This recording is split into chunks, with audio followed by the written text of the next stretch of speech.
Hey there, deep divers. Ready for another plunge into some fascinating source material? Today, we're going to be tackling a perspective on the Roman Catholic Church that really made me stop and think. Hmm. And it comes from an article written by someone who identifies as Orthodox Christian. Yes.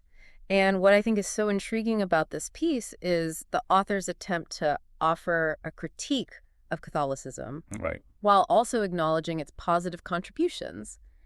It's a delicate balance to strike, and the author's own faith tradition adds another layer of complexity to that. Yeah, right off the bat, the title, In Defense of Rome, feels almost paradoxical, wouldn't you say? It You does. don't typically expect a defense from someone outside of the faith. It certainly sets the stage for a nuanced discussion. The author makes it clear that they aim to be both charitable and fair in their assessment, Hmm. but they also point out that, those 1,000 years of separation between the Orthodox and Catholic churches have resulted in some pretty significant theological differences. Yeah, it's almost as if they're walking a tightrope, wanting to engage thoughtfully, but also staying true to their own convictions. The author even admits struggling with neutrality, particularly given the Catholic Church's teaching that salvation hinges on submission to it. That struggle with neutrality, I think, speaks to a larger tension that a lot of people grapple with, Hmm. that pull between intellectual honesty and faith commitment.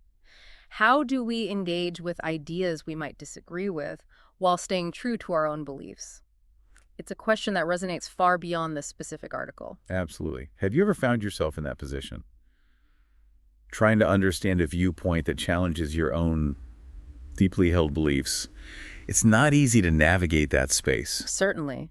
And the author's struggle is palpable in the text. They express a deep respect for what they call historical Orthodox Catholicism, Hmm. even preferring it over more recent developments in Catholic teaching. Okay. But ultimately, they feel compelled to defend the existence of the church outside of Rome. Because from the Catholic perspective, there is no church outside of Rome, right? Precisely. They view themselves as the one true church. And that exclusivity is what the author challenges, Oh. arguing that to defend their own faith, they must highlight what they perceive as the errors and failings of the Catholic Church. It's crucial to understand that the author isn't doing this out of malice. Right. They explicitly state that their aim is to defend their own faith and ultimately their salvation. It's a theological debate with very personal stakes. Right, and the author distinguishes this critique from any ill will towards Protestants who remain within their own communities. They're not interested in, attacking other faiths. Their focus is on defending their own understanding of truth and salvation. So it's not just about differences in doctrine, it's about the implications of those differences for eternal life. Yeah. No wonder the author feels so strongly about it. Yeah. Wow. Huge stakes. It's huge stakes. And this is where I think the article takes a really interesting turn. Having laid out their critiques, the author shifts gears and begins to acknowledge the positive aspects of the Catholic Church. It's a move that speaks volumes about their commitment to fairness and balance. It's almost like saying, look, we have our disagreements, but let's not lose sight of the good. What stood out to you in this section? Well, the author's praise for the Catholic Church's missionary work is particularly striking. They call Catholicism the greatest missionary force of all denominations, crediting it with spreading Christianity and civilizing and saving souls throughout the world. To use their words, the world owes a huge debt to the Catholic Church for its missionary efforts. Wow, that's quite a statement. Hmm. Especially coming from someone who clearly holds different theological views.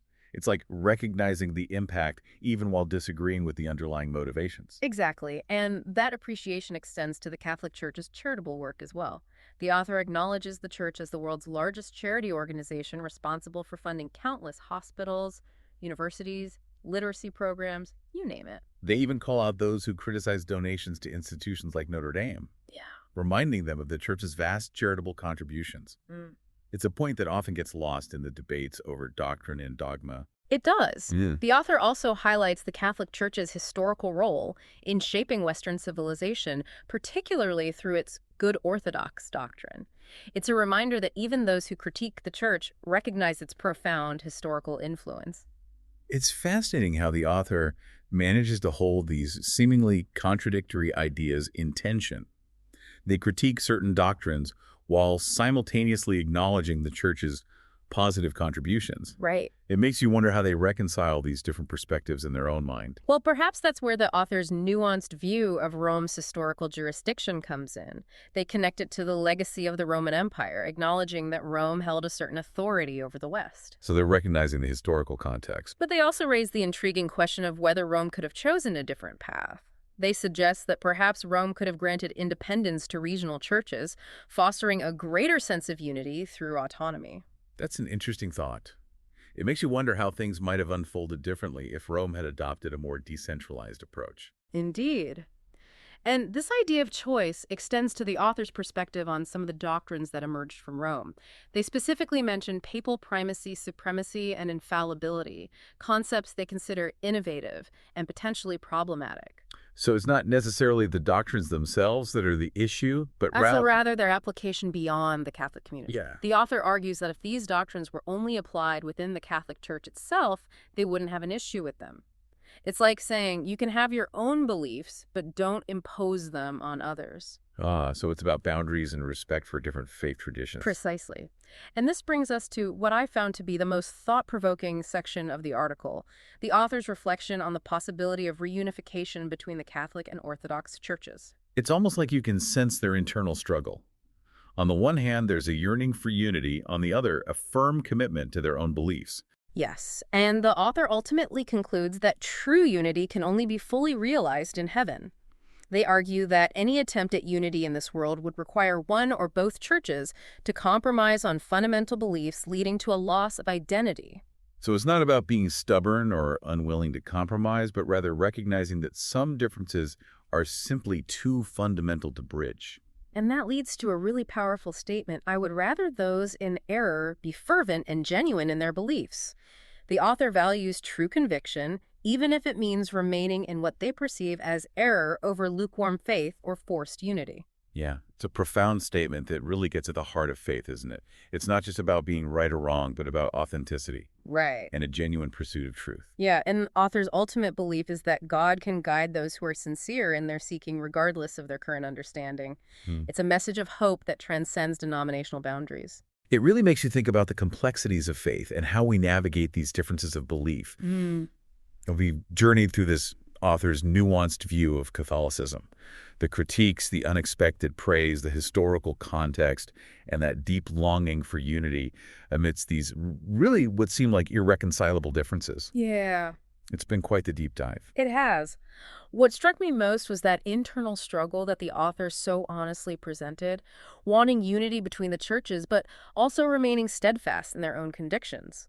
It raises some really big questions about faith compromise and what it means to genuinely seek truth. Yeah, questions we all grapple with in our own ways, I think. Absolutely. So, dear listener, we're going to leave you with a question to ponder. If you could ask the author of this article one question to better understand their perspective, what would it be? What would help you connect more deeply with their unique viewpoint? Remember, this was just one lens through which to view a vast and multifaceted subject. Keep exploring, keep questioning, and keep diving deep into those topics that spark your curiosity. You never know what gems of insight you might uncover. You never know.